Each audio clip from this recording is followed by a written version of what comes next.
Welcome back to Straight Facts on Tuesday. The Don Husam, Mo Gender in the house. How are you, gentlemen? Are you both well?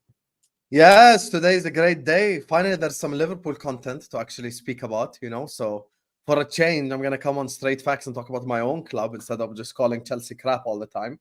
But big up to all of you guys in the audience. Make sure you guys are liking and subscribing. And remember, if me and Mo argue and bicker, it's completely normal. It's just the normal part of the show. It's expected, to be honest with you. Absolutely. Yeah, alhamdulillah, everything is good, bro. You know, guys, what to do, huh? You like the video. Last time we actually reached 1,500 likes live. You hit that like button now, and if you're watching this in the replay, hit that like button now, and then go and enjoy the show. The like button helps the channel, helps the show, helps us as well. So hit that like button, people. Underneath the live chat, if you don't know what is the like button look like, looks like thumbs up underneath the live chat. Just close the live chat, hit that like button, and come back. And tell us what you think in the chat, because this is going to be epic. I promise you. It certainly is, and there's loads to talk about on the show today. And the first thing I think we have to start off on is the big news surrounding Liverpool, and that is that they are going to try hard to get Zubimendi. And it's generally my thought and feeling that when you've got Ornstein, when you've got Fabrizio, when you've got all of these top names at the same time, Paul Joyce sharing the news, I think it's further along now in this particular moment than they are letting on, especially when Ornstein and especially when Paul Joyce talk about deals. They've probably known about it for a week or two, but they keep it close to their chest until it's about to happen. But how excited are you, Husam, at the prospect of bringing in one of the best, in my opinion, central midfielders in Europe to Liverpool? I mean, here's the thing. First and foremost, the one that makes a difference for us as Liverpool fans, as we all know, is actually Paul Joyce. Because when Paul Joyce tweets about Liverpool, it's usually stuff that's like down the line, stuff that's a little bit more confirmed than you think. The Ornstein part of the tweet obviously makes it a little bit worrying, we have to be honest, because this is like a double-edged sword for us, where it's like, oh, they still have to convince Zubimendi and all of that stuff. But there's a lot of questions that I ask myself. And I've been thinking about this, as well. And I said it, look, if Paul Joyce tweeted about it, and if Richard Hughes and Michael Edwards are aware that Martin Zubimendi, quote unquote, doesn't want to leave Spain and all that stuff, then surely they wouldn't even try. They wouldn't even attempt. So there must be something that's actually agreed or something that's spoken about. And there's another layer as well to this whole conversation. It's the fact that, what's his name? Bro, what's the name of the journalist? Oh yeah, it's the fact that Paul Joyce said interested in. Now, interested in any other club, for any other football club, if it's your club or Mo's club or anyone else's club, interested in means only talking to or might consider or something like that. The difference for us is, when you say interested in, it means we will actually want to sign the guy. Like that's the only difference, specifically when Joyce tweets it. And there's a key element here. Sociedad, because it's a release clause, want all the money up front.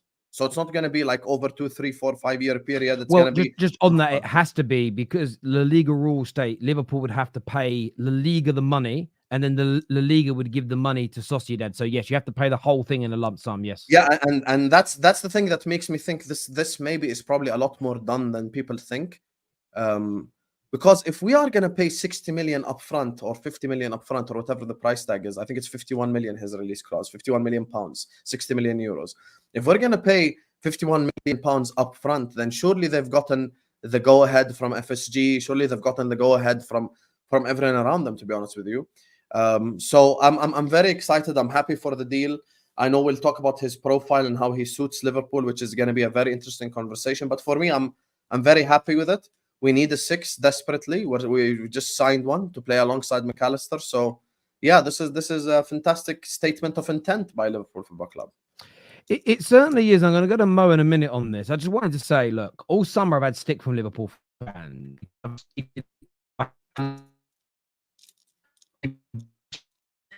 Is Terry lagging or is it me?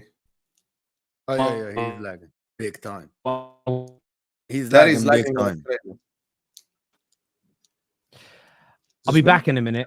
No, yes. It's not just you. It is me. It'll be back. I don't know what's happened. Sam, is that the same deal agreed with the Caicedo thing? Is that the same? There you are. Because you said I'm that there is back. along the Sorry. line and all this stuff. Yes, he is back now. Sorry, I apologize. I literally the internet cut out for a few moments. But no, I was going to say about this. No, it was my end. It was my end. I was going to say that Liverpool fans have called me out all summer for me essentially saying that I think they should be in a title race. I think they're good enough to be in a title race. Their manager has stated that this squad is really hard to improve on from Jurgen Klopp. Liverpool, and I've watched Liverpool play twice, 3 times maybe in pre-season. They're doing quite well.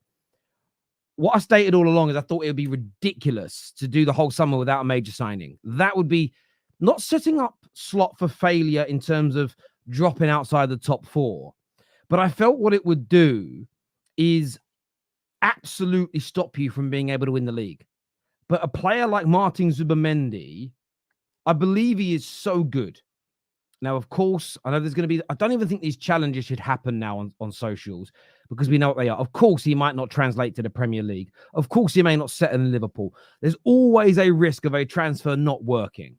But let's just live in the world of how good he really is in reality right now. If he transfers his Sociedad and Spain form to Liverpool's midfield, there is not only are you already in the title race, you have a genuine chance of winning it because he shores up your midfield in such an important way. Everyone has a different interpretation of what type of midfielder that he is, but for me, he's a deep line midfielder. He will pick that ball up from your back line. He will bring everybody else into play. It will enable the likes of McAllister to get forward and bring the true best out of them. I think if I'm absolutely gutted at Liverpool, look, Man United have been linked to him too. We haven't made any formal approach, but I really want this guy at Man United. I am genuinely jealous that Liverpool are doing it. I've said all summer you're an excellent team. I've said all summer you should be in a title race. And all this is going to do is confirm how good Liverpool should do next season. But Terry, can I just say one thing before we let Mo go on this? And this is, listen, you know how I've been speaking objectively about Man United all summer long. I'm going to say something with all due respect. I think Zubimendi is a level above Man United's level right now. And that's not an insult. I just think if I'm in Zubimendi's shoes, I'm looking to go to something a little bit more like Champions League, established. You know, there's something there. There's world-class players there. And I said this earlier on to the Man United fans. I said it earlier on in a more insulting way, but I'm going to say it nicely here. The truth of the matter is, Zubimendi is currently... Put yourself in his shoes, right? He starts for City. He starts for Arsenal. He starts for Liverpool. Barcelona wanted him. So the best of the best clubs that play in the Champions League that have had success over the last 4 or 5 years with world-class players in their team want him. So Man United now can't go for that level of player yet. They need a year where they do get Champions League football, where they're a bit more successful, where they progress. Like, as an example, if Man United win the Europa League this season, it will make them, by definition, significantly more attractive for a lot more other players, you know, established, that type of shit. So, yeah, right now, I just think Zubimendi... Yeah, that's why they are going for the better player. Of course, that's why they're going for the better player, because Zubimendi is not their level. Absolutely. Who's the best player? What the fuck are you waffling about, bro? They're going for De Jong is better than Zubimendi. What are you talking about, bro? You think they're going to get De Jong? But anyway, it doesn't matter, but they're going for him. They're going for him. They're trying with him. They've been trying with him for 2 years. But anyway, for Zubimendi, fantastic player, good player, not elite, not amazing. I don't think he is what the doctors order, but it's the shiny new toy for Liverpool fans. Someone like Husam sits here starving for news all summer, and it's up to him. Of course, it's up to him. And me and him have been talking for a couple of months now, and he's like, why we have no signings? Why we're the only club who's not linked? I like the approach. You're only linked with top players that are known. But that's not what the doctors ordered. Husam himself was crying and screaming for a DM better than Endo defensively to cover Trent, to cover McAllister, because last season, it's not only the goals that stopped them. They conceded 41 goals. They were 30% conceding more chances than Man City and Arsenal. Because Endo, and that's with Endo playing well. They were linked to Ederson, who is in defensive action, is way more superior to Zubimendi. Mikel Moreno is way more superior to Zubimendi in terms of defensive actions. Basically, what Liverpool went and they got a B-tick McAllister. McAllister carries the ball the same. He has more key passes. He passes the ball better. Zubimendi is good, but that's not what Liverpool ordered. Liverpool want to get Zubimendi because Arne Slot wants to play the ball on the ground. He wants to pass the ball around, but they are forgetting the other aspect of the game. It's similar to Enzo Fernandez. Very good on the ball. Off the ball, Enzo Fernandez has zero defensive attributes. I'm not saying that Zubimendi has zero defensive attributes, but he isn't someone who gets involved in the defensive actions. Every time I'm watching the guy, he gets bypassed in the middle because he isn't that guy in the middle. McAllister defends more. Go check the stats. Go watch him. I watched a couple of games. He was with Inter in the Champions League group stage, so I watched him. So I know. Zubimendi is a good DM. Is the kind of a DM you have when you have two engines around Zubimendi so he can carry the ball. He isn't what the doctor ordered for Liverpool. Liverpool needed Ederson from Atalanta, more involved in defensive actions. Liverpool needed Amadou Onana from Everton, more involved in defensive action. Liverpool has plenty of amazing footballers. Trent, McAllister, Curtis Jones, Salah, Szoboszlai. Fantastic team. Kwanzaa can play from the back. Van Dijk is amazing on the ball. They needed that dog in the middle that will defend. Now Liverpool get Zubimendi and start. I think they get eaten in the midfield, defensive-wise. Unless you're telling me that Liverpool suddenly are going to have 90% ball position. Liverpool last season relied so much on Van Dijk defensive attributes individually and sometimes Konate, but every time McAllister got bypassed. Zubimendi is not what the doctor ordered, tactically speaking. I know Liverpool fans, you guys are starving. You guys want a signing. Oh my God, we're linked to Zubimendi. Great. He's not what the doctor ordered. He's what Arne Slot wants. He wants a ball-playing midfielder. You need someone who can defend, bro. Trent is going to invert and he's going to play in the middle. Freaking McAllister can play the ball. But Liverpool fans don't want to hear this. They don't. They literally don't. They wanted the new shiny toy. That's my opinion about Zubimendi. If they didn't have a McAllister, fantastic, amazing signing. Arsenal, for example, have Declan Rice. Way superior defensively. Way superior to Zubimendi. They get a Zubimendi, completes the midfield. Mikel Moreno, great. Liverpool need an actual DM. Why aren't Liverpool linked with DMs? But people don't want to hear it. They don't want to hear it. I don't think if anybody talks about this, it's not what the doctor ordered for Liverpool. It's not. The funny part about Mo is he actually believed everything he's saying. If he was trolling, it would be much more easy to respond to. Here's the thing. First and foremost, I thought the exact thing that Mo thought, that we do need a destroyer, that we do need that type of player. Until I watched Arne Slot play football in pre-season, and I got what he's trying to do. It's basically, I said it on my stream, it's like paella made in Amsterdam. Like Pep-style football, but it's a little bit total football, if you would like. So it's essentially defending as a team, attacking as a team. So he's basically trying to mimic Pep Guardiola from the point that Rodri isn't a destroyer DM. He's someone who dictates tempo, and he's trying to do that. Now, all he's doing is he wants to play a double pivot of McAllister and Zubimendi, in which both of them defend, both of them do the defensive actions. So it's no longer a lone DM.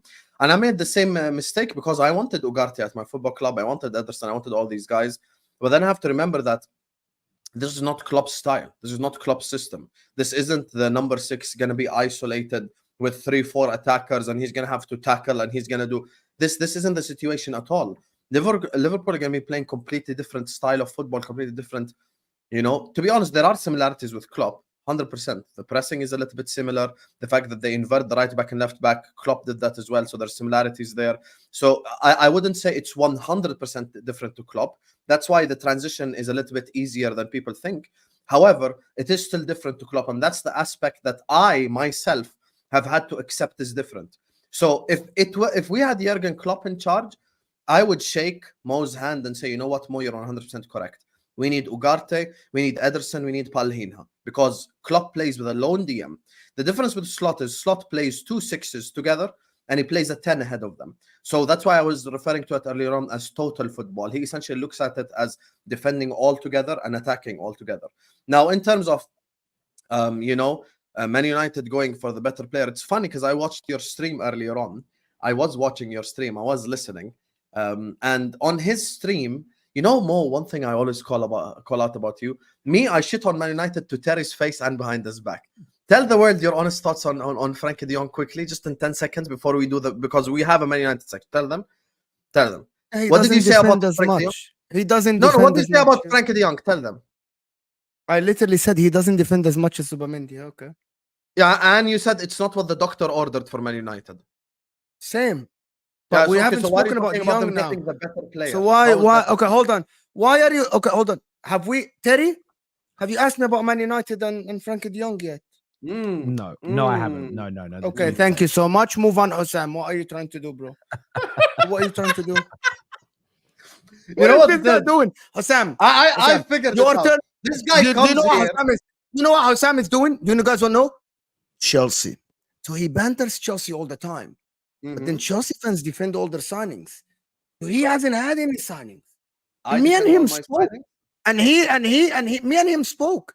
And I'm not saying a destroyer. I'm not saying Ugarte is not good enough. Can you let me speak? Ugarte is not good enough. Okay? Ugarte is not good enough. And I get Husam's this. Liverpool need a better guy. He's mad. I love it. I am not reverse. Pow! Go ahead, Mo. I am not mad at all. When you went for a Caicedo last year, Caicedo is someone who is very sound defensively.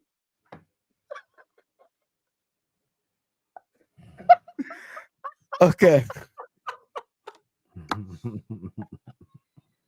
Okay, anyway, Caicedo, okay, here is the thing. There are players out there that are 50-50, good defensively and good on the ball as well. I'm going to tell you who. Declan Rice. Superior player, right? Defensively. And also one man of the matches, passing the ball to the next guy, to Odegaard. And actually, he was very good in carrying. He was leading the Premier League in carrying the ball. That's a fact, by the way, in the first half of the season when he played the 6. That's cost 100 million. You know what I mean? Caicedo cost 100 million. Elite defensively, can carry the ball. Zubimendi is good in carrying the ball. He's good. But he isn't the defensive player. And I know what Husam is talking about. Yes, let me ask you a question. Who's the destroyer in the City system? They have no destroyer. طيب, hear me out. If I'm telling you Arne Slot is trying, he won't imitate it 100%. But if his concept of football is like Pep Guardiola with his own twist to it, why would he need a destroyer? I was with you, Mo. But here's the difference. I'm not talking about destroyer. Give me a second. I watched preseason. Yeah, I never said that. You're saying something. Let me just say one word and then I'm later. I never said a destroyer ever. On this stream, I've never said the word destroyer. Destroyer is Macalili. Is Ugarte. By the way, I never said Ugarte. By the way, that never came. Guys, go rewind the tape. I never not just say Ederson, who's better in defensive actions. What does that mean, Mo? But Ederson is also fantastic. Ederson is good on the ball. Ugarte is not. I agree with you. Massive difference. By the way, there is a very big. By the way, there is a very big difference. Sam, there is a very big difference between Ederson, who is very good on the ball as well, but is a 50-50. Someone that defends, but he's not Zubimendi on the ball. And Ugarte is definitely not great on the ball, Husam. You get what I'm talking about? There are players in the history of the sport that were just elite defensively, and there are players that are 50-50. For example, Pirlo, 0 defensive attributes. It's just great on the ball. You get my point? There are players, Fabinho, as example, who's a 50-50, who's great defensively and was good on the ball as well. By the way, Rodri can defend. Bro, I don't think Zubimendi I was about to say, Rodri, I wouldn't define Rodri as a destroyer, but he does that job. Rodri, like, very rarely does he go into a defensive duel, like a tackle, and not come out with the ball. He wins the ball back so regularly. Sometimes you get that mixture. Look, I listen. I listen to what you both said. I say Terry, but expensive. No. I understand this. The one thing I will say is this: I think Zubimendi is a very good signing. I'm not going to change my mind about it. I think what he can do on the ball is exemplary. When he came on against England in the Euros, a lot of people were rubbing their hands and going, "Oh, we've got a chance now. Rodri's off." I Yeah, and think Rodri Spain came got, off, funnily enough. I think Spain got better. That's not a dig at Rodri. They were even more comfortable on the ball. Maybe a little bit was that maybe the England players thought we've got a chance now. Foden might have been in their area. He's off. We'll win. City always lose when Rodri's not on the pitch. But I think it's going to be a really interesting one. I want to go to some of the super chats here. First one says, Husam is a fraud. He used to hate on Zubimendi. Pull the clips up. I didn't hate on Zubimendi. I think Arsenal need to win the league and they need experience. That's why I said sign Kimmich. We already have the experience. That's the difference. Get so it now. mine is 25 years old, bro.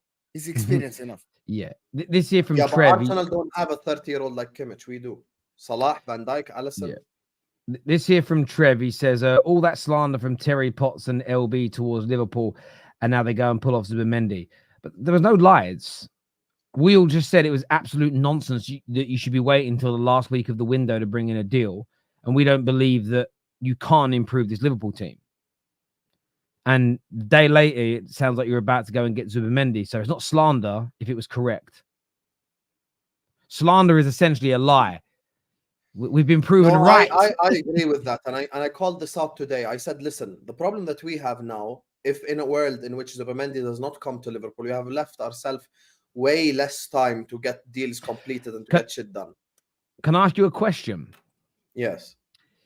If history was to repeat itself and Man United were to pip you to Zubimendi, it's not on the cards to happen, but say it did, what would your reaction to this be? My reaction to this would be calling out Richard Hughes and Michael Edwards. That would be my reaction to it. I look at and this was actually part of what I said earlier on today on my own stream. I said, listen, this is now on Richard Hughes to execute. He has to execute it. And I said, listen, we are going to be speaking about Richard Hughes massively if this deal does not go forward. Because I've already told you the conditions. Here's the thing. If you know, I tell you beforehand, you have to pay the 51 million straight away. So now you have to call John W. Henry. You have to go get the go-ahead to get the 50 million upfront and pay it. And now you know that Zubimendi does not want to leave Spain. So you need to do your due diligence and make sure that he wants to leave Spain, that he wants to join Liverpool Football Club. So if all of that has not been done properly in a proper universe, then the question now becomes, what has Richard Hughes been doing over the last 2 months if he fucks up his first deal that they have announced? So what I would do is Richard Hughes. Sorry. No, I get you there. I would say this about the deal as well. The reason I believe this deal is close is because of the journalists that have spoke about it in the way they have. This isn't a deal that Liverpool woke up this morning and gone, let's go and execute. I think they've been working on this for a while. I don't believe Liverpool would have allowed this news to get to Fabrizio, to Ornstein, and to Paul Joyce unless it was all very, very, very advanced. I don't think Edwards is stupid enough with the way Liverpool fans are feeling at the moment with the lack of signings to do all of this, put the bid in, and then the player says, nah, bruv. I just can't imagine Liverpool being that stupid. But that's the thing, Terry. I agree with you. And that's why I'm saying now, look, I accept, as like the Liverpool representative on Straight Facts and the Football Terrace, my own channel, footage and whatever, I'm going to get cooked for it and all this. I understand that. This is part of what we do, if that does happen. But at the end of the day, the truth of the whole situation will be on the people upstairs at Liverpool because of everything you just said. Now, you need to understand something about Liverpool Football Club. Fabrizio has said it himself. I know how much Fabrizio costs to get on a stream. I could get Fabrizio on my channel and talk about the transfers. But the reason why it's pointless for me as Liverpool fans is he said it himself. He said no one knows what's coming out of Liverpool. Everyone knows this. Terry knows this. He knows he has to squeeze the shit out of himself to just find like a link somewhere linking us to someone. So whenever something comes out from Paul Joyce's mouth, usually there's a lot of legs behind it. Now, the thing that has to make me go, like, instead of being excited 100%, it has to make me excited 70%, is the fact that Ornstein's tweet, he said they still need to convince Zubimendi. That's the part that I'm like, okay, have they not even spoken to the player yet? Like, what exactly is going on? Yeah, but I get that. And this isn't a dig at Ornstein. This is just following him for years. When Ornstein puts that stuff out, it's normally... I remember when DVD players first came out, and excuse the weird analogy, it will make sense.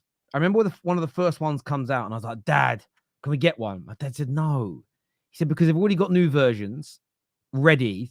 in the supply room somewhere. The first ones are going to be clunky and expensive, and they'll just get better and better and cheaper. Plus, there's barely any DVDs available. So wait.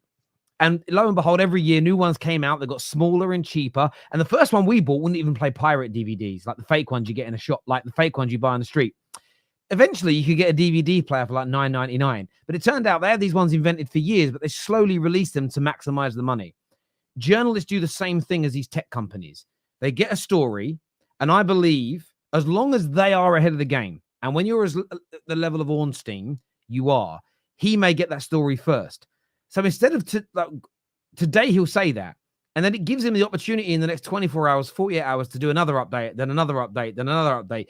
If you just go straight to the player's convinced, it's really close, final details being done, it's one story, maybe two when it happens. This way, him and the Athletic can get 2, 3, 4 stories out of the same situation. That's not with all journalists. Some journalists hear about something. The fact that it's Liverpool, yeah, what you said makes sense. Yeah, because it's Liverpool and Ornstein together, I feel this is much further along down the road. I wouldn't be surprised in the next 4 or 5 hours if we see it advancing. The player is, the player is open to joining. Personal terms will not be a problem. We're going to see an update. I wouldn't be surprised if we see that update and then he becomes a player. This here says, Terry, I would be shocked if Zubimendi joins Liverpool. Arsenal tried for 2 to 3 transfer windows. Barca are broke. No chance for Liverpool.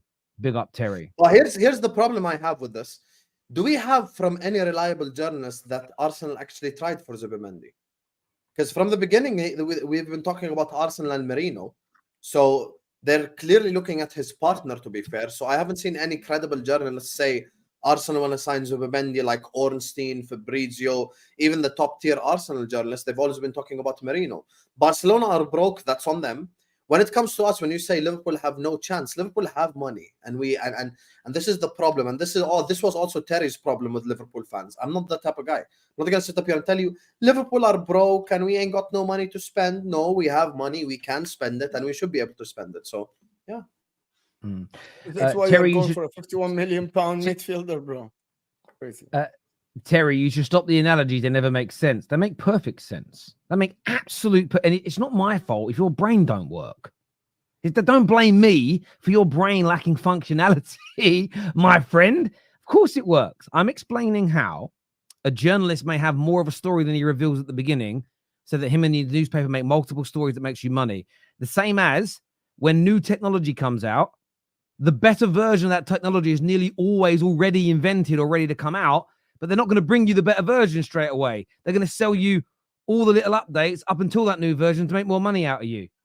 If you don't understand that, I'm really sorry, bro. I'm really sorry. Grizz Khan said there's going to be an update. So fuck, if Grizz Khan has said it, it's going to fall apart, the deal, isn't it? Big up, Grizz. I love Grizz. I love Grizz. Last time, whenever Grizz talks about a Liverpool transfer, it falls apart. It falls apart. It really, really does. It really does. Let's have a look at it. It says Liverpool better not have a broken fax machine. That was Man United, DJ, not us. He's talking about De Gea. You're getting the two clubs confused, Habibi. That was Man United, not us. Oh, anyway, this is Liverpool deal. To be honest, the positive thing about this deal for me is that Liverpool aren't going for project players. They are going. Well, they're not in a project. They're not in a project. I like that. Sorry. There's no rebuild. You know what I mean? Like, I actually like this deal, and I like what Liverpool are linked to ready-made players, because Liverpool aren't in a rebuild. I like this approach from Arne Slot and Richard Hughes and Michael Edwards. It's because they're not in. They get 2-3 players, bro. They are in a title race. They're in the title race already. Then unless Slot is awful, they're in a title race already to a certain point. They're not in a rebuild. They're in a transitional period. Yes, a rebuild is what Man United are doing, where nearly every single facet of the club is going to be ripped out and rebuilt, and it's going to take years to get the squad to where Liverpool's is. That's what I consider a rebuild to be in a top 6 capacity. Liverpool are not there. Liverpool are not rebuilding. No, not exactly. I agree with Mo. Edison suits more slot ball, and I have seen, and he has better stats too. The only reason we are going after him is because Richard has the same agent. Okay, well, fair enough. Who has the same agent? Whoever Richard is. I don't know who Richard is. Richard Hughes has the same agent as Agent of Ederson. Zubimendi. No, Zubimendi. I don't know if that makes sense, but fair enough if it does. No, yeah, he said what he means is the only reason we're going after him is in Zubimendi is because Richard has the same agent. That would make sense. But I'm I don't gonna know. check. Yeah, I don't know. I have no problem with us signing Ederson, but some of Ederson's, and Mo should know this as a true football man, some of Ederson's stats will be inflated a little bit because he does play under Gasperini. That actually helps him like a lot when it comes to like. What does that mean? The way that Gasperini plays football is essentially all-out attack. You know this, so this sometimes can like upgrade your statistical categories a little bit more than other things. But I would take Ederson. I really like. He's better defensively. Yeah. No, I agree with you. I've never denied that. This is good evening, guys. Listening to Mos Reska, analyst on Zuba. Oh, is it meant to be Moresca? You. So I thought you meant Maresca, the Chelsea manager. He's mocking it. He's calling him Moresca. Okay. It seems like he has been watching Moresca ball and not Arnie Slot. They will have 60% possession. My friend, it's very simple. Last year, you cried for a DM to do a good work defensively, but also be on the goal. I'm not saying go get a destroyer. Go get someone who's competitive. Just pay up. There are players out there. And I am not a scout, but I can give you a name. But there are names out there that are more expensive than Zubimendi that can do both aspects of the game. You're going for the shiny toy. And Liverpool fans are happy. And Husam is selling you the dream. That's fine. Just believe. You know what's funny? I am not gonna, Husam. I am not gonna sit here and lie to the people about my opinion. By the way, my opinion is not a fact. It's just how I see Liverpool play. Simply. Well, Mo, this question goes to Mo here, saying, so you're saying the whole. By the way, this guy is a Man United fan, but he's far more positive about other clubs. It's very strange. He's definitely not a Man United fan. So you are saying the whole Liverpool scouting team, Edwards and co, is wrong, and you know better, Mo. No, how about like the scouting teams got a lot of players wrong for a lot of players? How about Mudryk? That's a lot of scouting, a big scouting team for Arsenal and Chelsea. You guys like think that we're gonna sit here and oh my god, everything that a manager, everything that Arteta does is good. And I don't know who you support Man United. Do you think Erik ten Hag knows more than me? Do you think Erik ten Hag knows more than me? Factually speaking, he should. He has the badges. He started coaching. He has experience. But sometimes Erik ten Hag does wrong things. Oh my god! So why are you watching us then? I'll tell you the problem with your argument. Why are you watching us then? The problem with the argument, Mo, is the following. You keep referencing last year. You need to understand the difference between last year and this year is there's a whole new manager, Mo. So I can't use last year as a benchmark or a measuring standard. You know? I hear it's that. Like you're a scientist. It's like I'm telling you, 1 second. It's like I'm telling you, tell me how much pressure is in this room, and then you go like 35 degrees Celsius. But my one guy, okay, I agree with you. If Klopp was manager, you're correct. Because we need a DM who destroys, but or does more defensive work before you get rattled. But when I have Arne Slot and I've watched the way that he wants to play, I now change my opinion because I understand what the guy's trying to do. He's saying defend as a team. So it won't be just Zubimendi defending. It'll be Zubimendi, McAllister, Szoboszlai, the left back and the right back, everyone together. Yeah. I get you there. Viewers, as ever, hit like buttons. Make sure you subscribe and give us your thoughts and your feelings on this. In other news today, and it's the second, and I was called, it's the second report in the space of 3 or 4 days that Man United have the opportunity of signing Frankie de Jong. The first came from out of Barcelona that stated that Barcelona had offered him.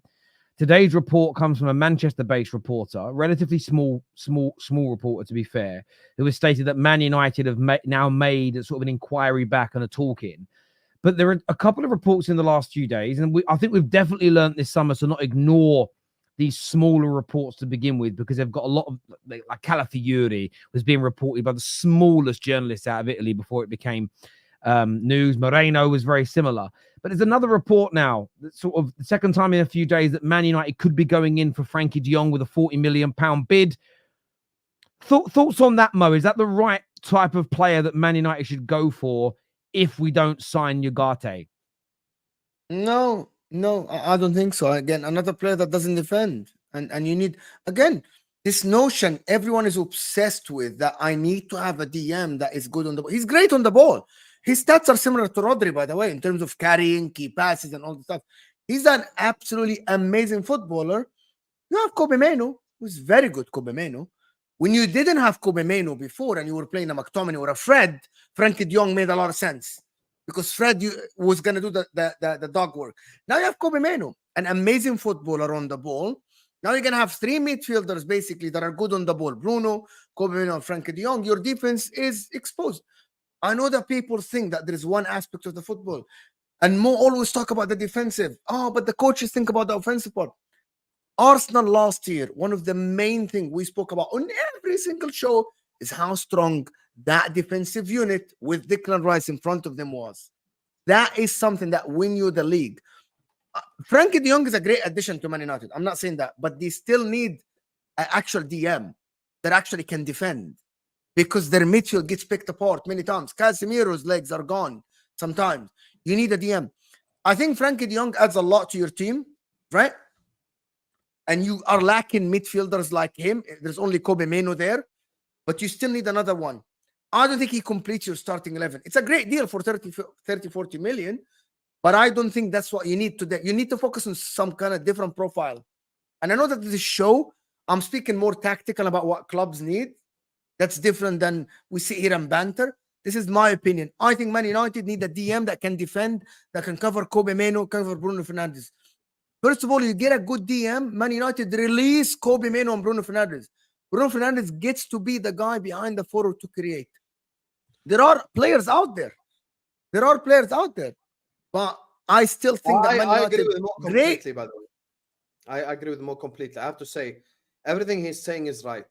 Because Ten Hag's style of football requires someone to be in front of the back four, defending. And the way that Ten Hag plays the sport, it's not about possession and passing and stuff like that. A lot of it is more counter-attack based.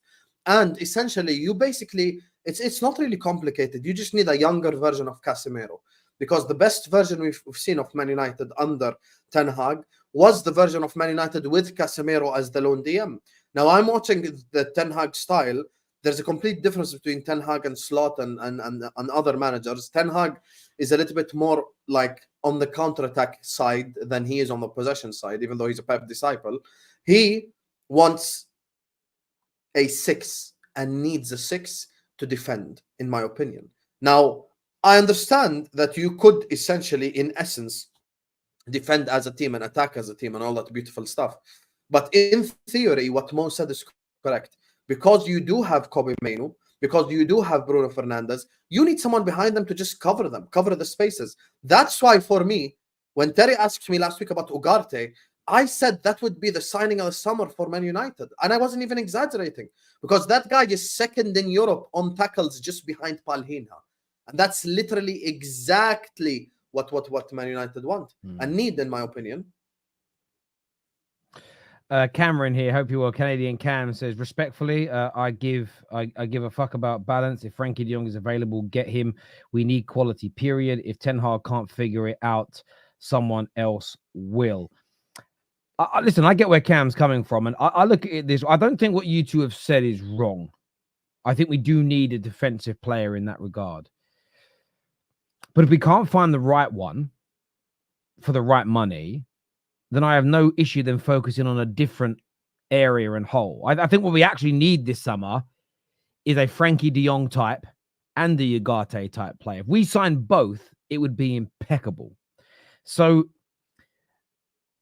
but I've been asking for many, many years for Man United to move into this mold of, okay, well, if we can't get a number 1 or number 2 target in a particular area, if they're not going to move the needle enough, or if they're being priced out of the market, let's focus on a different area of the football pitch that we could improve, whether it's a different type of midfielder or whether it's a completely different position on the pitch. So I'm open-minded to this. My concerns about De Jong are more his injuries. I'm not worried about his salary. I think if he leaves, he's never getting that £600,000-700,000 a week at Man United. He's only getting it now because he deferred his salary for 3 or 4 years. And if Barca are looking to push him out again, maybe he's more open to leaving this time round, especially with Man United now having new owners. So technically on the ball, as a footballer, I would love Frankie de Jong at Man United. I do have slight concerns around his ever-growing injury record. There's no doubt about it whatsoever. But from my perspective, I do agree that if I had to choose, if we only had a choice of one, they're both available, Ugarte is what I would go for. Now, the interesting thing Can I is ask you a that quick question, Terry? What Go on. happened to selling Casemiro? Why did that die all of a sudden? no one's offered the right amount of money for him. Yeah, but don't you think keeping Casemiro on a reel would be a little bit of a detriment to Man United? No, I don't. I think in the medium to long term, no. Short term, potentially. But thinking about this a lot in the last 24 hours, and there's a lot of weird Man United fans who are fuming at Ineos. We haven't got rid of enough of the dead wood. We haven't got rid of enough of the dead wood. Well, it's all been revealed by a number of very credible people close to the club. A lot of these players who have a year or so remaining on their deals, the McTominays and the AWBs, Casemiro's got this in his deal. If they're sold in the last year of their contract, they get 50% of the transfer fee, the players. None of these deals were done by Ineos. These are the legacy issues that Ineos have got to fix.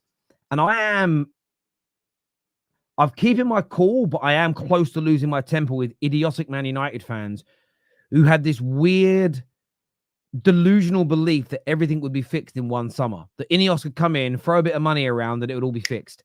All of these problems are going to take time. You boys know, I've said it, it's going to take years to fix, right?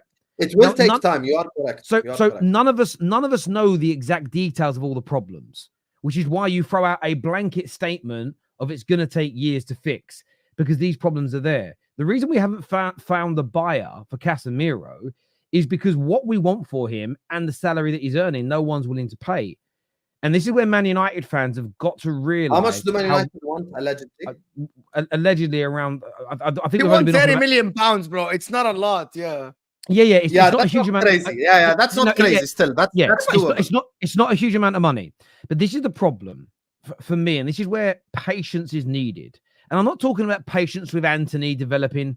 I'm not saying that you have to have patience for the next 5 years with the manager. You have to have patience with the overarching rebuild, because we have to start as we mean to go on. We cannot, as a football club, go, do you know what? We're going to sell 5 players at a cut price, like we've done for 11 years, to make the fans feel better, because we set the precedent moving forward that we can be convinced to undersell again. We create a rod for our own backs. I can only stand by what I've said this whole time. I would rather keep some of this dead wood and I end up leaving for free than sell them undervalue to rival clubs. Because for me, the medium and the long-term thinking is far more important. And for me, what this demonstrates is too many people in this world like to cut corners, and too many people in this world have never actually run, whether it's a department of or an actual successful business in their lives. So it's frustrating, and I echo that. And I'm annoyed that we haven't got rid of more players yet. But at the same time, I can't sit there for 11 years and moan that we undersell and overbuy and then get angry that we're not underselling and overbuying. You can't have two things at the same time. And there's too many Man United fans. Oh, I'm angry. We haven't done enough. I'm fuming. Nothing's really changed. Well, it has changed, because what the previous regime would have done is let these players go cheap and taken half the fucking fee with them. We'd have let Scott McTominay go for 15 million, and then he would have taken 7.5 million with him as a bonus. So we'd have ended up with 7.5 million pounds. We then wouldn't have been able to buy adequate cover, and we'd have bought shit again. And that's why we've been buying crap. It should be obvious to Man United fans of why we've had problems in the transfer market. But instead of engaging their brain, thinking, reflecting, and listening to people who understand how businesses work, and forget me, I'm not even talking about me, just look at how all the successful clubs operate. We've got to get to operating like that. And there comes a point where you have to cut a part of yourself off to grow. And that's the position that Man United are going to be in with particular departments. And some of that is recruitment. And it's frustrating and it's annoying. And by the way, if in 2 or 3 years' time it hasn't got any better, then I will say it hasn't improved. But we cannot judge this rebuild too early, because we can't see the wood for the trees. And we knew these problems were going to come up. And the fact that Man United fans have forgot 11 years of malpractice already is an absolute... And by the way, they're struggling. Everyone's been struggling to sell players, unless they're good. Like Julian Alvarez went for good money because he's a good bloody player. But who else has been getting rid of all their dead wood easy? No one. So with one, it's been hard to sell players this summer anyway, let alone dead wood for all clubs. And we're trying to undo 11 years of malpractice. Some Man United fans, shame on you. again. And they're the same mugs, by the way, that funded the Glazers. Responsible. He's funding, by the way. It's crazy to me. Crazy. Abram Glazer just hacked Terry's internet again. That's mad. But we heard everything Terry said, and I have to say Terry is 100% correct. Here's the thing. I don't even know if he can hear me right now or not, but here's the thing with Man United. Look, what he's saying is true. Now, and the reason why I asked him specifically about price tag with Casemiro is the number.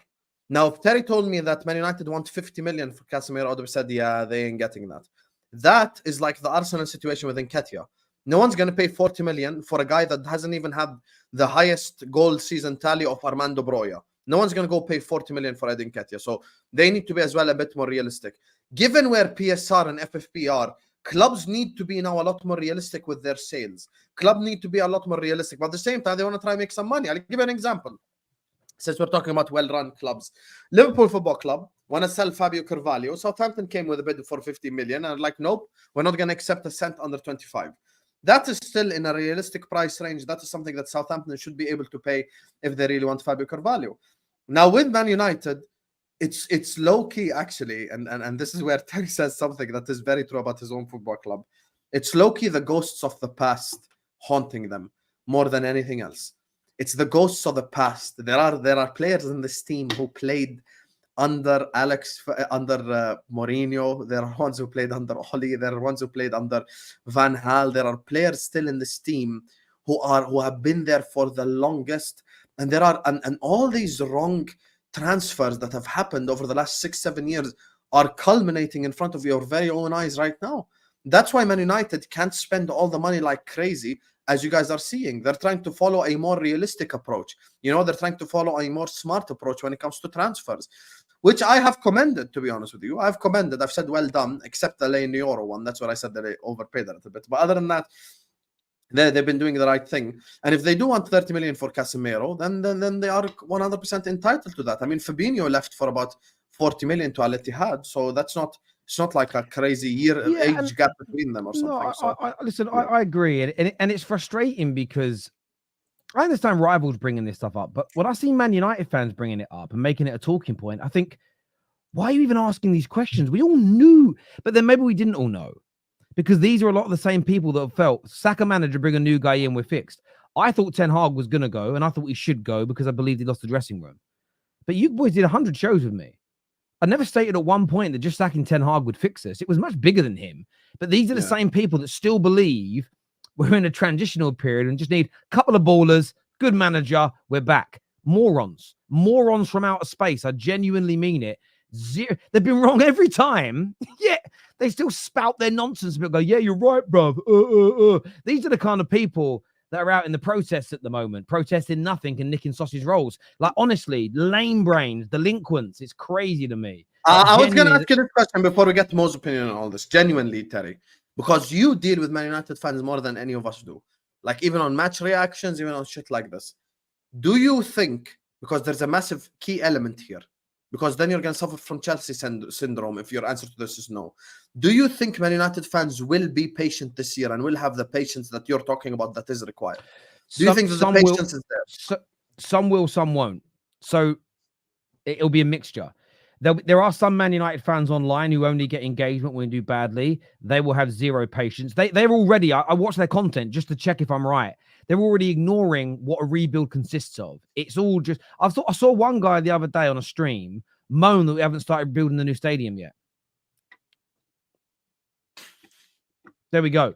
And I look at that and think, see, people like that instantly, the government should get involved and ban them from breeding. It's like someone with that, because no, it's true. They're either that stupid, they shouldn't even be allowed to make toast, or they're liars. But I don't actually think they're stupid. I think what they actually are doing is they realize that they just want to be negative about their own football club at all times. And it's funny, really, because I got called out today for being negative. Because I spoke about this story that United have been given this extra leeway on PSR. And a lot of rival fans, especially Newcastle fans and the like, of saying it's corruption. So I kept the same energy that I've done for any other allegation that's been made by fans or the media towards any other top six club. And I did a video upon it. And I said in the video that this needs answering. We need to understand why, because I understand why rival fans are angry, because it looks like Man United have been given more leeway. But what I did is I used my partners at Snack Media to reach out to the Man United media desk and ask them some questions around the situation. And they responded and they answered. And their answer satisfied me. Essentially, they stated that we were given this extra leeway because we had a huge sponsor that during COVID that went bust. And we had a big amount of money that we were expected to get through this US tour and additional sponsor obligations. And we couldn't complete any of these things because the world was locked down. Therefore, they gave us an exemption on this £40 million. They also went on to claim that for Man United, it was easier to prove this claim to the Premier League because Man United are the only team in the Premier League on the stock market, which means there is much more, there's much wider due diligence done, and they have to be more transparent about all of their dealings because it's on the stock market. A lot of the other football clubs in the Premier League, they keep everything quite quiet and enclosed and don't want to share all their information. Therefore, some of their requests have been rejected. So once I heard back, from the news desk at Give Me Sport about this, I was like, oh, well, there's zero corruption. This explains fully why Man United got it. Now, you'd have to show the exact same examples for you not to be in that same space. So there are times where I think you should talk about your football club. I think there are times where you should call your football club out. I think there are times where you should criticize your football club. I think all of this exists. But there are also times where you have to sit there and realize we're doing nothing wrong. We're trying to fix a big, big problem. There's no need to moan right now. But the problem is people are so desperate to get back to winning, and people have zero patience in 2024, and they think it's quick and easy. It isn't. Even if you look at City, for City to become this good and consistent, it took the best part of a decade until Pep arrived for the infrastructure to be built for that to happen. Our infrastructure is eroded. It's fallen away. It's going to take time. Just want to, before I end this stream, though, I just wanted to say that the Ugarte deal I still think is on. I still think the Ugarte deal is a genuine possibility for Manchester United.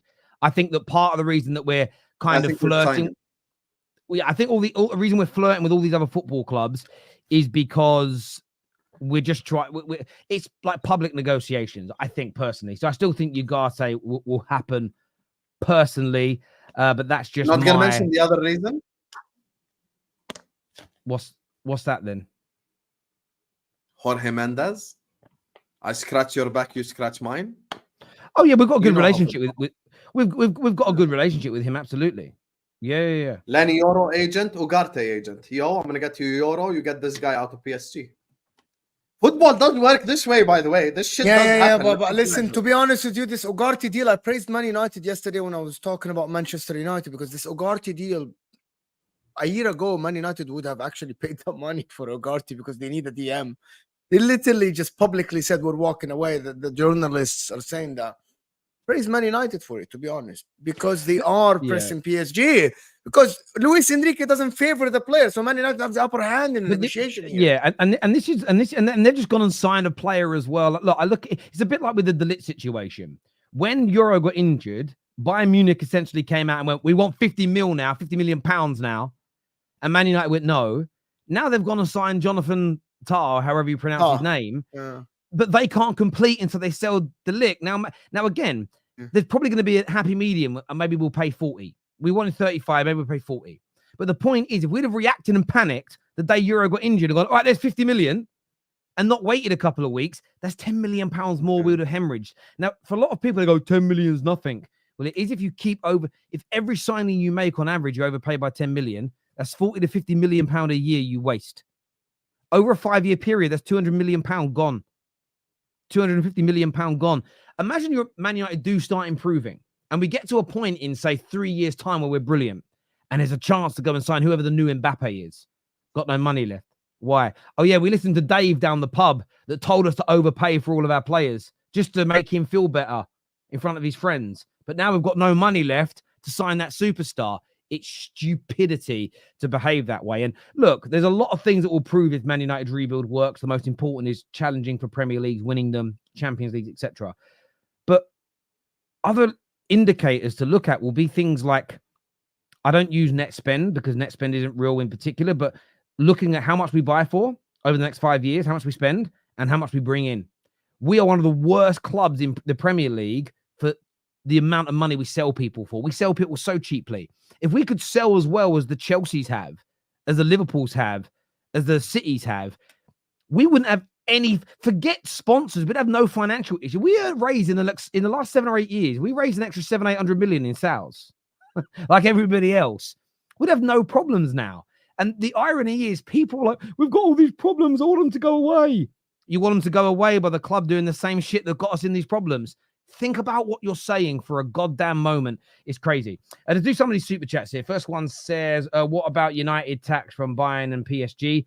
Yeah, exactly. They've got to work out a way of putting United tax down. And part of that sometimes is walking away. You know? Like if every relationship you're in or every friendship you're in, you allow people to keep walking all over you like a doormat, people would continue to treat you like a doormat. There comes a time when you got to walk away. Tax is funny.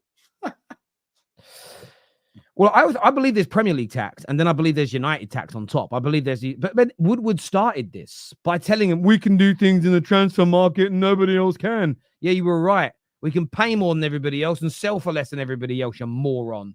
And then all those creatures from outer space, all those lame brains, let's just keep doing it. Oh my God. Elon Musk, if you want to do one good thing on X, ban dumb people. Please ban them. Safe here says Ten Hag is suspicious. You don't trust him. Yeah, but you trust Donald Trump. So there we go. United, that is. Just want to see United compete again. We miss you. And so do I. So do I. But it will not be. We cannot rush. That's so back. Cringe, DJ. I've never cringed more my whole life. Oh my God. Oh my God. The Madrid fan. Oh, I want to see Man United compete again. Get it Joshua, together, bro. Joshua here says, Terry, that's why last Friday I said I don't expect us to get a midfielder this summer. And Staffy thought I was nuts. No, I don't think Staffy thought you were nuts. I think Staffy said we're in trouble. See, Staffy's in that realm. Staffy's a good guy. I get on very well with Staffy. But Staffy's in the realm of, if we don't do it, it's we're finished. We're finished as a club. I don't believe he's looking beyond the end of his nose as to how in the medium to long term this could improve us by not overpaying for players and not allowing clubs to take the piss out of us. We've done that. We have bent over a barrel and we've allowed clubs not just to make us take one. They've given us a new hole. They've given us a new hole, bruv. It's been crazy. He then goes on to say, also, we got people making excuses for this manager already. We aren't getting rid of anybody. We criticize the club for selling cheap. Now we are mad that we are sticking to our prices. It's dumb. It is. And again, there are some excuses for the manager, but we should still play better football. Last year, teams that got relegated played better football than we did. So if Ten Hag can't make this team play better football, he should still be criticized regardless. Like, this really doesn't take... I know you get it, Joshua Jack. It don't take a lot of brain power, really. I wanted to, there's a comment here that's come through from McAvee. It turns out here that Spurs are considering paying out the 65 million release clause for Dominic Solanke, according to Gary Jacob. Thoughts on that, That's boys? Good for us. 20% sell-on clause. Let's go. Thank you. Tell him to bring me my money. Bring me more money. Let's go. More FFP, more PSR stuff for us. What's 20% of 65? 20% of 65. I think that turns out about 12 million. 13 million. See how I did that quickly. You're meant to be an engineer, bro. I thought you were good you at have maths. to use a calculator. Yeah, I said 12 million. I said 12 million. Wow, sorry, I was It's 1 not million. 13. But you were like, It's not 12, bro. You're meant to be an engineer. I thought engineers By were the good way, at maths. engineers, just so you know, engineers are not supposed to have calculators in their mind because we have people below us who do the calculation. Nah, bollocks. But I thought you engineers were good at maths, right? Surely you're good at maths as an engineer. Yes, I'm good at math. That doesn't mean I can just compute shit. We use calculators. Couldn't work out 20% of 65. I could. Come I said on. 12. I said 12. It's It was 13. wrong. It's wrong. Okay, it was one off. Fucking hell. Your reaction is like I said like 3 million. Like I was so No, you far weren't off. one off. You weren't one off. You were 1 million off, bruv. 1 Okay, million but I off. was Let's get it. That's not good. You're not good. I know, brother. I think this is a really good bit of signing for business. Spurs, though, to be It fair. is. It is. This is a I good signing think for people are Spurs. sleeping on Spurs. People are sleeping on Spurs. To be honest with you, actually, Ange Postecoglou had a good season in the first season, right? With that squad, with the amount of injuries, at the end he finished 5th. And I know that in the second half of the season, it wasn't great. But I think when they get a striker, they have the worst striker in the Premier League by far in the Richarlison. This guy should not be a footballer in any top division. They get a Solanke, I think that adds a lot to them. Some other deals they can do, and also they can actually get top 4. And I actually think they can get above Aston Villa, Chelsea, and Man United as well. People are sleeping on Spurs because they aren't doing deals. Dominic Solanke adds a lot to Spurs. Dominic Solanke goes to Spurs 20 plus goals with the amount of creativity they have. Richarlison got 9 goals, if I'm not mistaken. This guy is a good size, 65 million in this day and age. Maybe you can say it's a lot, a little bit, but that's the market. I think people are sleeping on Spurs. It's a very, very good deal for them. And people are sleeping on them. Same as Newcastle as well. And Spurs, I know that their fans, Husam with the imposter shit. They aren't challenging for the league this season, Husam. They're just challenging for top 4. Okay?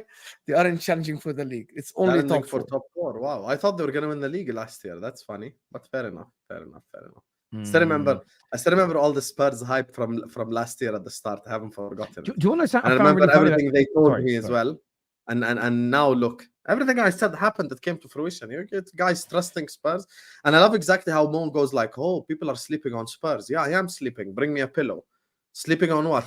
A team that could possibly finish top 4. Oh, so I'm sorry for sleeping on them. I'm supposed to sit up here and like give so much Spurs. Where do you want them to finish then? Where do you want them to finish?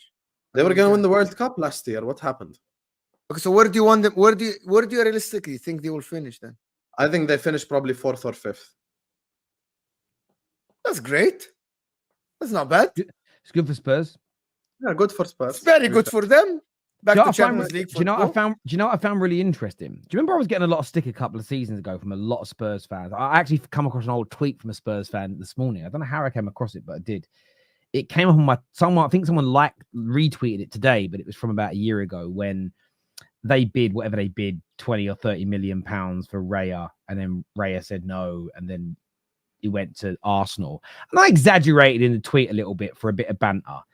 And the abuse I got from it was crazy. It was like really, I didn't even look at the thread until today. First time I didn't look at the thread. I don't really look at a lot of my threads. And the amount of top Spurs content creators were like, how dare you spread false information? And I responded to one of them today because it's a year late. But I said, brother, do you get offended by knock jokes? It was clearly a joke, right? But a lot of the joke. What was the joke? Yeah. It was just the punchline was just so Spursy. It was like they bid more than Arsenal, and the player said no, and then it was just like it read at the time it made sense because of some of the things Ed said. It wouldn't be funny now, but at the time it was, and it was just a joke. But a lot of the top Spurs creators who gave me crap. Don't be so negative. Everyone boycott the football terrorists. They hate Spurs. We've got to be positive. So even on the Solanke deal, they are so negative and angry. And I'm just sitting there like, when did this happen? When did all these people attack me, call me a scumbag, said you might finish 5th, suddenly start saying how bad they are as a football club? I don't know when this happened. It's crazy. Crazy. I said it yesterday. I snuck into Spurs YouTube again. You know, that's what I did last year as well, because sometimes you have to scout your enemies. I snuck into Spurs YouTube again, and they're all mad. They're all so angry. Like, okay, not all. Before someone triggered guy messaged me, oh, I'm not angry. I'm talking about like 90% of them are mad as hell, bro. They're just had enough, and they're just so upset at their football club. Yeah. I don't know why they're that upset. I mean, you're a Spurs fan. You signed up for this shit, so you must be used to it at this point. But yeah, they're really angry. They're really, really angry. And we shall see. Angry Spurs about what? is an interesting one. Go ahead. Angry about what? Angry about the lack of transfer signings. You know who they've signed? Timo Werner, Bergvall, and who's the other guy? 2 random blondies they signed. Guys, we have breaking news. Archie Gray. We have breaking news from Ian Doyle, who is the chief writer for the Liverpool Echo. Local reports out of Spain have indicated to me that Martin Zubimendi will now decide if he wants to join Liverpool, with Real Sociedad increasingly resigned to the fact that he is on his way to Anfield. So the reports close to Sociedad believe he's on his way to Anfield. Now, he is a very credible journalist when it comes to Liverpool. So are we already starting to see what we spoke about 45 minutes ago? The deal is probably far more advanced than we're all being led to believe. Liverpool are probably controlling the way it comes out as well. I feel like I'm almost at a point where I personally feel like it's done. I really, and Jack here actually with the super chat says club sources from Sociedad, I believe Zubimendi is on his way to Anfield. Yeah, personal terms they're gonna be no problem, man. They're gonna be no fuck's sake, bruv. Fuck's sake! I'm so annoyed. Can I ask the people in the chat one question? I asked that to my chat as well. I thought you were the I said the what, situation is gonna happen again, Mo. What happened? If you are to pick one player from De Jong or Zubimendi for the same wage, which one did you pick? I picked Very similar, Zubimendi, by the way. What? Yeah, I picked Zubimendi. You think Zubimendi is a better player than De Jong? I think he has a bigger ceiling than De Jong. De Jong's 27 already, 28. Zubimendi is still 25. He still has 2-3 more years to develop to the player that he's supposed to become. Ceiling is higher. The ceiling is higher. 2 years. Anyone who thinks is 25, De Jong is 27, so it's not that big. Every year makes a difference. Yeah. This is football, maybe. Anyone who thinks that Michael Edwards would go into a deal he thinks he will get rejected on is genuinely round the twist. It's gonna and this is why no news came out. That's why Liverpool not just Michael Edwards, Terry. The super chat probably the Michael Edwards. Thank you very much. Yeah, no, and I agree. It's why you guys very quickly pulled away from Lenny Euro, because you knew that Man United were getting him, and whether you want to call that a rejection or not, they were like, no, he's going Man United. Boom. There's no point. Like at that point, there was no. Liverpool wouldn't allow the news to come out. They're so good at controlling the news. It's unbelievable how good they are doing that. He's literally doing a freaking Chelsea thing. He banters Chelsea all the time, and he's literally doing Chelsea fans' impression on Straight Facts. He's literally doing that. Bro, seriously, what happened to you? You know, Mo, I'll tell you something. You mentioned this. You mentioned this before, and I let it go. But I'll be damned if I let it go again. I'm the last person to come here and tell me that I support everything my club does. Don't do this whole reactionary dramatic crap just because I like Zubimendi. Relax. Number one, I didn't want Darwin Núñez at my football club. I didn't want Wataru Endo at my football club. There are many players that I have called out that I did not want us to sign, that I did not want us to get. There are videos of me from 2 years ago recording on a Samsung on my channel where I'm saying we should not sign Núñez because he's crap. And now look, 2 years later, he's still crap. So yes, I don't back everything my club does. I've tried to explain to you from a footballing perspective why you need to stop using Klopp as a benchmark, and you keep doing this whole, they need a 6 who can defend. It's completely different to what you think. Okay? You literally said Zubimendi is better than De Jong, bro.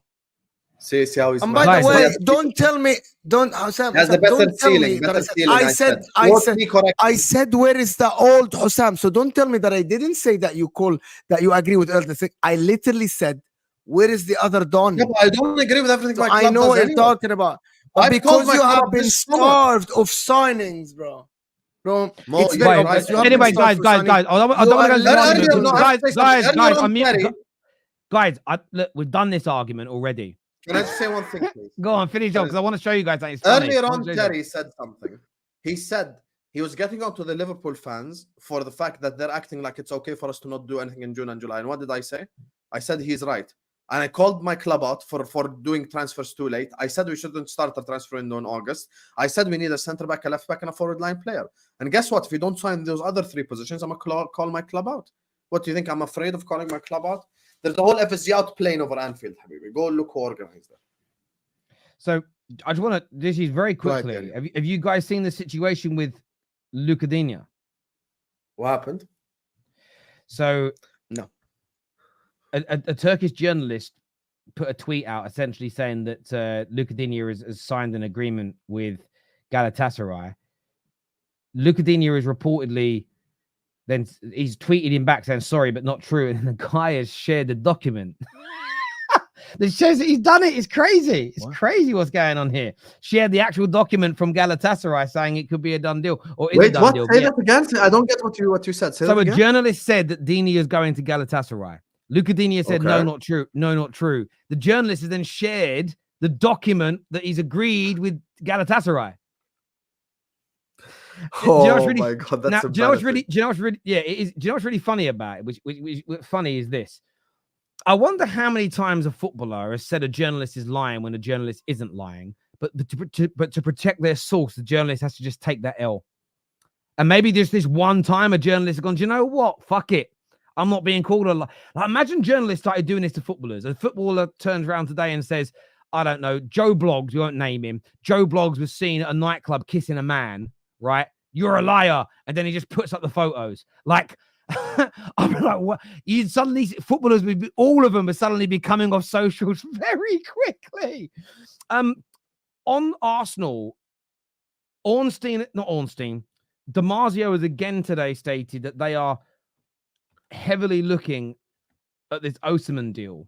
What do you boys make of that? Because I get a lot of shit from Arsenal fans for talking about it, for speaking about it, but it's 3 days running now. Him and his publication that he works for have put out this news because they were asked a lot of questions in the last 24 hours. They've basically, Osimhen has told Chelsea he's willing to join, but he will not be taking a pay cut in any capacity. So if you want me to come in, I want as much, if not more money, which breaks their £150,000 a week barrier mark. But every single time they update, they keep talking about Arsenal holding an interest. Do you believe they're using Arsenal to try and force Chelsea into paying what they want? Or do you think there's a genuine interest there from Arsenal? What's your take on that, boys? Mo, go ahead. Son, do you want to take that? I can take that. Listen, I think, to be honest with you, I don't think there is a smoke without like something that is in the background, but I think Arsenal fans are very sensitive. They're very protective of their team. Smoke without Because fire, Osimhen- it's called. Not smoke without something in the background. That's not how that thing is. Smoke without. What smoke does without smoke in the background have to do? Smoke without nothing in the background. Factually, you could have smoke coming out of the rocks, Mr. Geologist, with nothing in the background. Say the same correctly. Smoke without fire. Go ahead. Smoke without fire. All right. Thanks. Anyway, I think Arsenal fans are. It's funny. Smoke I think without Arsenal nothing in the fans are being background. Wow. sensitive. Arsenal are being sensitive. Arsenal fans are being sensitive. He has been linked to Arsenal. Arsenal scouted him before. What changed? The salary? He's not lowering his wage. The money? It looks like Napoli will have to lower their demands. So I think Arsenal are still in for the deal, right? People really are very sensitive these days. They're very protective of their club. Arsenal fans, they're very protective of their club. In what way? In what way and why though? In what way and why? I'm going to tell you. They have been scouting Osimhen for a while, and then they went away, and he was linked to Chelsea. The reports died, and they went for Gyökeres and all the stuff. And because they're very protective of the way they play, the Havertz, the false nine, the way they play, and they don't want Osimhen to displace one of their favorite players, which is Kai Havertz. I think they don't want Osimhen because they know that if Osimhen comes in, Havertz would have to be benched. They're very protective of this way of, okay, we sang the song. Kai Havertz is there. We literally sang the song. He scored goals. We can get Gyökeres. He can be someone who's subbing for Havertz. But they know that if they get Osimhen, they know if they get Osimhen, and it's not like most scouting Osimhen. Arsenal were linked to Osimhen for 2 years now, even in the beginning of the window, and it keeps being linked. I want Arsenal to get Osimhen because I actually think Osimhen makes a difference for Arsenal. I think Osimhen makes Arsenal win the league. Favorites to win the Premier League if he goes to Arsenal. It's not me hating Arsenal. I want Arsenal to stop Man City from winning the league. If Gyökeres, fine. But I think it's Osimhen. Maybe it's Osimhen coming to Arsenal because Chelsea aren't willing to break the bank. They aren't willing to break the bank. That Fabrizio tweeted that Osimhen isn't willing to lower his demands. Arsenal maybe can pay that because Kai Havertz already paid 200. Huh? Can we agree with this more, and Terry as well, or are you guys gonna do the About agenda what? thing again?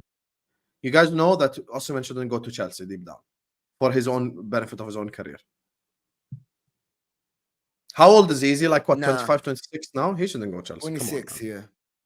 Yeah, 26. This is Why like not? the big Why move not? in his career. Why not? You already Why know not? why more, and you agree. Champions League football, better No, manager. wallahi, I don't know. Why not? Also, the one thing I'll say about Osimhen Mo that I'm actually surprised you never mentioned, which is one key factor why you're 100% right on Osimhen to Arsenal. You know what's the key factor in this? Osimhen won a league title not with Juve or Inter or the teams that you expect to win league titles or Napoli. even AC Milan, with Napoli. first time in extremely long time. And him and Kvaratskhelia were both the cornerstones of it. Of course, you had Lobotka, who was very good, and other players were really good, but I'm talking about them specifically, those two. Obviously, they won Napoli plenty of games and stuff. So Osimhen would bring in that experience, to be honest with you. He would bring in that experience of like, okay, we're ready, we're gonna do this, we're gonna do that. So that's what I'll honestly say. Why That's is he very overrated important, now? Why is he Who overrated? says he's Why overrated? Arsenal I fans don't are think saying- that. Arsenal fans, bro. The majority of the Arsenal fans sit on streams and in chats and say, "Oh, we don't want Osimhen. He's overrated. We don't pay the money for him. We don't want that." No, I think he's very good for Arsenal. I think he elevates Arsenal, to be honest. He elevates Arsenal. Why? I don't know why they are against that transfer. I actually have no idea. Yeah, I would A good love. transfer for them. I would. Yeah, I feel like, and I don't think Arsenal are the only fan base to do this. I feel that when a transfer doesn't look likely. So I remember when I did some streams on the original Calafiori links, when it was coming out of some relatively small Italian outlets. I had a number of gooners, and it was respectful because, we've got a lot of good, gooners. Sometimes we've got a lot of good fans from all the top 6 clubs that watch the Terrace that were like, respect the channel, but there's no way. And I'm paraphrasing here because it was a number of them. I'm kind of putting them all together. But the theme was respect the channel. I get there's links out there, but we're probably not going to get it done. I'd rather not get my hopes up. I think that plays a part with some fans, not all, but some, where they don't want to get their hopes up because then they've got to deal with the sort of social media backlash of, you didn't get a player. So they'd rather, until you get that Ornstein tweet saying it's close, they almost don't want to get there. I think Arsenal have been burnt many times over the years with all the way back to like Higuain and co of thinking they were getting some of these top players and then they didn't happen. There's almost that element there from them. If that, I think that's a percentage. There are some that just, there are some people, again, I don't think it's specific to Arsenal fans. I see it all the time. I will get crap for so many videos that I put out if people don't like the news. So there's a guy that always slags off my channel. But today, when I put out the thing about Man United and said, look, we need answers on this, I didn't say I think United had cheated. I thought there'd be a reasonable explanation. It turns out there is, and I'll be doing a full video on that tomorrow. I read his comment. First comment from him in months where he was like, oh, I'm glad to see you, this. I'm a really good video, well broken down. I'm like, bro, when I do it about any other club, you call me a scumbag, right? But it's because basically he's just, I don't know who he supports, but he's clearly the Man United hater. So that particular news resonated with him. And I think that's what you get. It's a mixture, really, of if someone doesn't like Osimhen, they go mad at the news. Some don't want to be let down by not getting him, so they go mad at the news. But I think most Arsenal fans in their heart are, and there are also some Arsenal fans that still live in 20 years ago, and they don't like spending money because I think they're still jaded or damaged by, we didn't win the league, but look how good our net spend was. Your wage bill is so much bigger. Yeah, we come second. Yeah, we came third, but our wage bill is so much smaller than yours. So actually, it's a moral win. There are some that I still think have like the Stockholm syndrome from those days. So I think when you add those 3 or 4 groups together, it feels like a lot. I think the vast majority of Arsenal fans would be really happy with signing a quality player like Victor Osimhen. And if he comes in and delivers, it doesn't matter if you're paying him 500 grand a week. That's an exaggeration, people. If he scores goals and you win the league, no one cares. No one cares in any capacity. But I think there's an element of, if we do a big deal for a big name and it goes wrong, there's no get out. So I think it's a mixture of things, really. I really it's funny when Mo was speaking, there were Arsenal fans in the chat who were like, the reason why we don't like Osimhen is because he misses some chances. What does Havertz do in front of goal? Misses some chances. The difference is Osimhen will get you 25 goals. You know what's funny? Osimhen this season scored 15 goals in 25 games. Okay? So that's a bigger record than like 1 and 2, which is considered good for a striker. That's a bigger record than 1 and 2. And the guy, and people say he's shit. I don't get people's, what pains me with people? It's always like, what's like, what have you done for me lately? What's the latest sexy trend? If I were to ask people last summer, would you take Kvicha or would you take Osimhen? The answer would have been consensus yes by every fan of every club ever. All of a sudden, a year later, people are, oh, I don't want Osimhen. Osimhen will alleviate so much goal-scoring pressure off of Saka. He'll allow Martinelli to get spaces. Bro, the guy scores goals. You should sign him 100%. 100%. And I think fans don't want to. There is a lot of things about the Arsenal fan base. It's very strange. Osimhen, literally, Mikel Arteta doesn't want his personality, but he wanted his personality last summer or 2 months ago. So what happened to his personality? But I don't think it is. I think what we're getting wrong here. I don't think this is specific to Arsenal. Arsenal just have a very big fan base, and maybe you see more of it. But this is all fan bases. The same Tottenham fans who wanted my channel boycotted a year ago, for me, essentially saying they're going to be a good team, but they're not as good as Arsenal, and now all kicking off about how poorly run they are.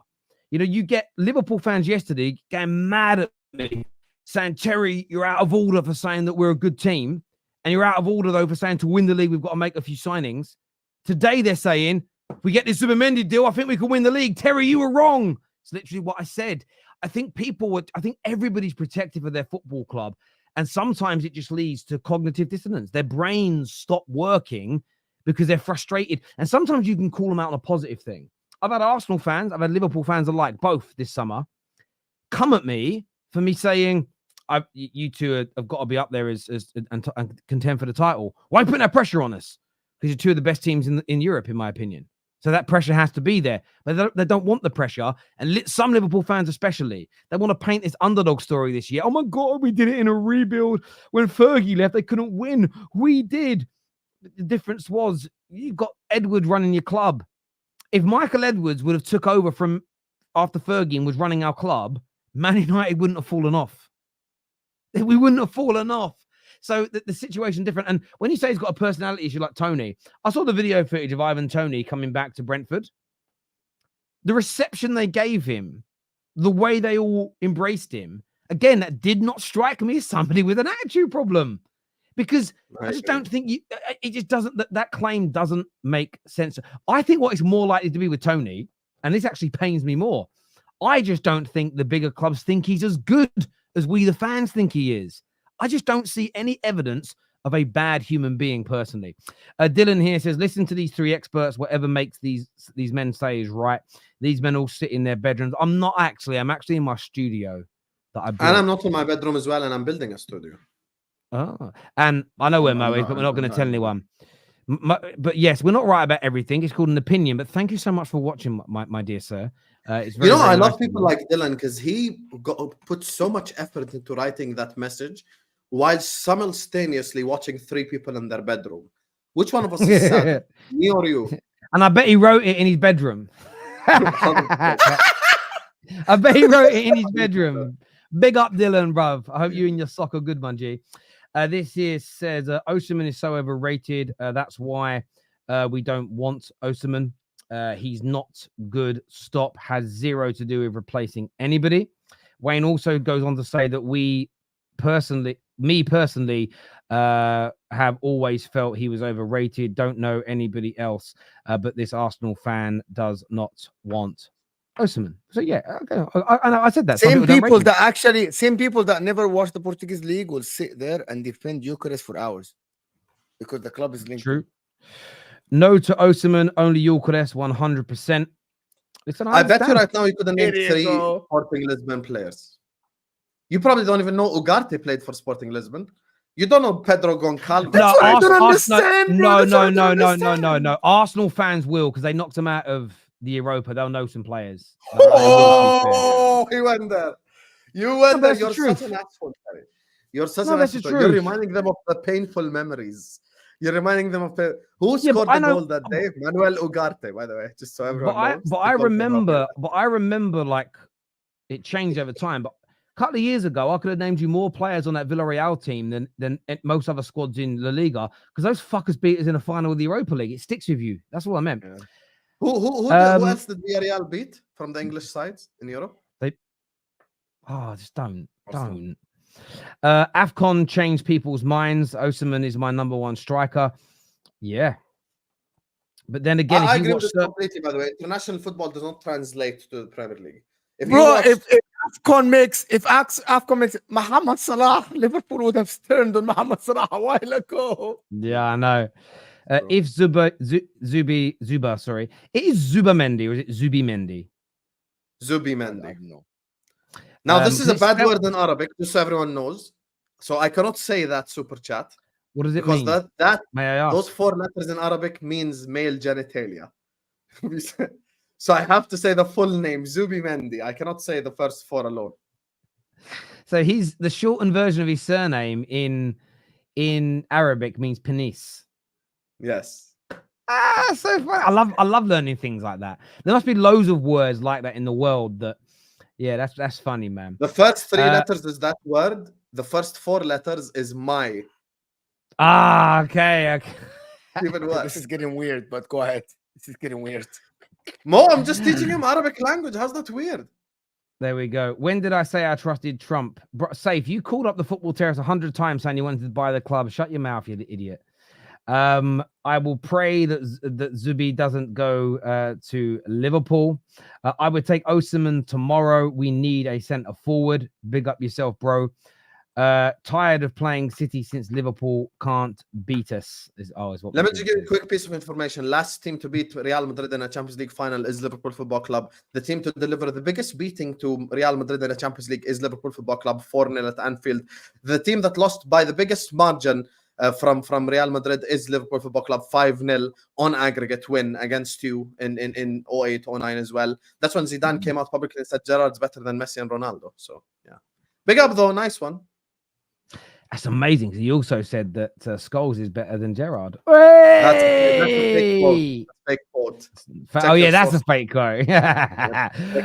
Look, I want to thank everyone that's tuned in. We are live after Arsenal take on Bayer Leverkusen in a couple of hours' time, so make sure you're tuning in. Mo, Husam, always a pleasure to sit and talk football with you two gentlemen. To all the super chatters, you're amazing. To everyone who's hit the like button so far, you're the best. Please make sure you get that done before you go. Until next time, take care, goodbye, God bless, and we'll see you all again very, very soon. Peace.